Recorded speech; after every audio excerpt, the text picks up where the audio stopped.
श्रीमद् भगवद गीता अध्याय 2 प्रवचन क्रमांक 68 श्लोक क्रमांक 23।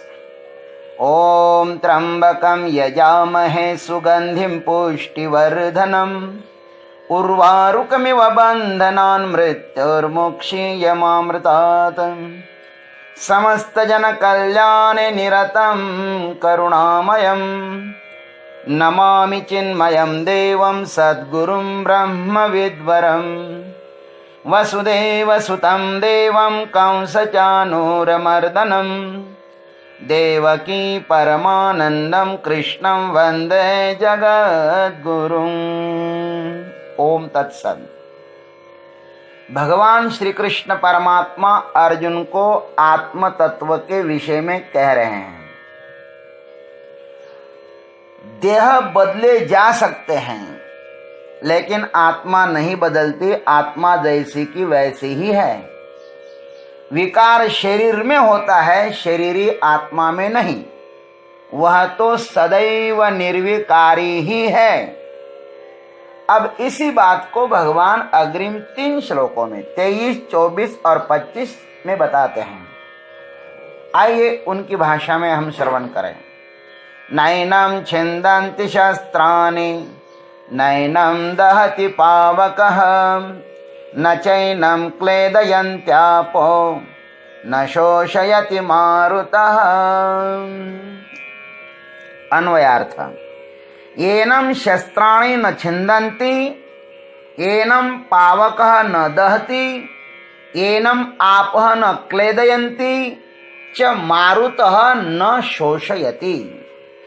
इस देही को शस्त्र नहीं काट सकते, इसको अग्नि जला नहीं सकती, इसको जल गीला नहीं कर सकता और हे अर्जुन इसको वायु भी सुखा नहीं सकता।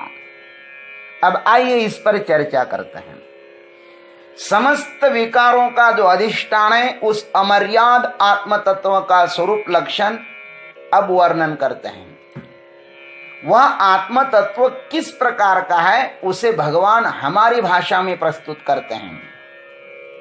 वक्ता के वक्तृत्व के कौशल्य का परिचारक है यह श्लोक।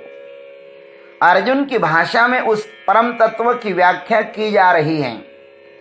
अर्जुन मारने काटने की भाषा से अवगत है। उसका लक्ष्य है कि शस्त्रों के द्वारा शांति स्थापित किया जाए। यही उसकी भूल है।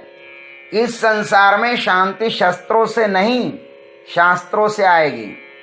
शास्त्रों के यथार्थों को समझकर ही शांति मिल सकती है, वरना असंभव है।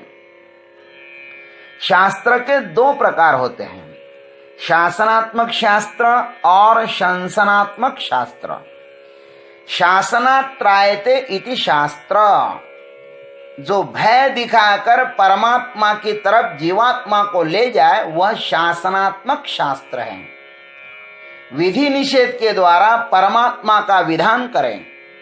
समस्त विधायक कर्मों का अंतिम फल है चित्त शुद्धि, और चित्त शुद्धि के द्वारा ही जीव परमात्मा की तरफ खींचा जा सकता है। पुराण, स्मृति, इतिहास आदि शास्त्र शासनात्मक शास्त्रों से, ये सब शासनात्मक शास्त्रों में आ जाते हैं। इन शास्त्रों में विधि पूर्वक कर्म न करने पर जीव को भय भी दिखलाया गया है। अनेक प्रकार के नरकों का वर्णन पुराणों में आया हुआ है। जो गलत काम करेगा उसको तो दंड मिलेगा ही, उसको शासनात्मक शास्त्र कहते हैं। दूसरा शास्त्र है शंसनात् त्रायते इति शास्त्र।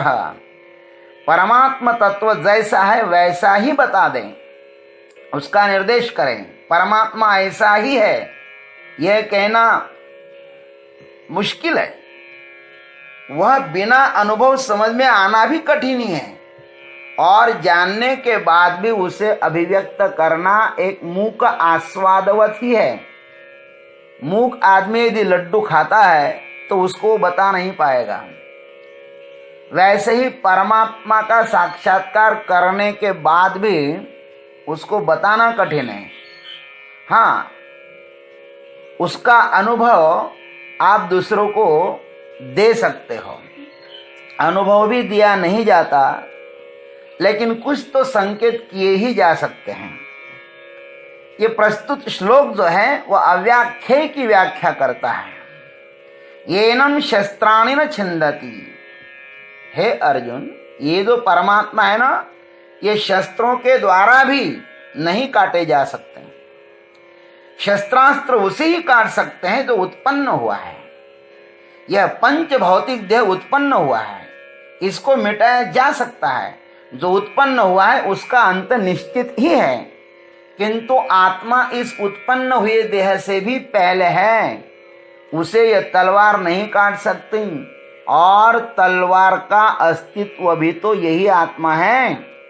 इतना निश्चित है कि कटने वाला आत्मा नहीं है।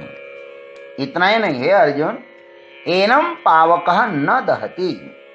इसको अग्नि भी नहीं जला सकती। आज जो आग्नेयास्त्र उत्पन्न हुए हैं, या अग्नि से बनाए हुए जो शस्त्र हैं, बम गोले हैं, अस्त्र बंदूक आदि उपलब्ध हैं, वे भी इस आत्मा को नहीं जला सकते। अग्नि स्थूल पदार्थों को ही अपना भक्ष्य बना सकती है। इस समस्त संसार को वह जला सकते हैं, लेकिन आत्मा को नहीं, क्योंकि अग्नि की भी आत्मा वही है। अतः अग्नि उस तत्व को नहीं जला सकती। एनम आपः न क्लेदयन्ति। हे अर्जुन, इसको जल भी गीला नहीं कर सकता। जल आत्मा को मिटाने में सर्वथैव असमर्थ ही है। जल अग्नि से भी स्थूल है, इसमें भी डूबकर मरने वाले ही मरते हैं, किंतु आत्मा नहीं। यह जीवन ही सबका जीवन है, किंतु इस जीवन को भी जीवन प्रदान करने वाला यह देही आत्मा ही है। हे अर्जुन, च मारुतः न शोषयति। और इसको वायु भी सुखा नहीं सकता। शस्त्र, पानी, अग्नि से भी सूक्ष्म है ये वायु। जिस आकाश में यह वायु संचारण करता है, उसका भी कारण यह आत्मदेव ही है।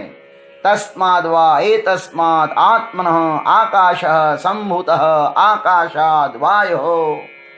ऐसी तैत्तिरीय श्रुति कहती है। अतः यह सबका अधिष्ठान होने से इसे अधिष्ठित तत्वों के द्वारा नहीं मिटाया जा सकता। यह निश्चित हुआ है कि श्री कृष्ण जिसकी बात कर रहे हैं ना, वह सावयव रूप यह शरीर नहीं है। शरीर में स्थित रहते हुए गीता के इन लक्षणों को पढ़कर स्वयं को अजरामर घोषित करना, यह एक महत भूल होगी। यह घोषणा आत्मा के स्तर पर की गई है। अयम आत्मा अपहत पाप्मा। यह पांच भौतिक शरीर उपरयुक्त कारणों से नष्ट भ्रष्ट हो सकता है, किंतु जो देही है, जो आत्मा है, इनके परे होने के कारण इनकी पकड़ में नहीं आ सकता।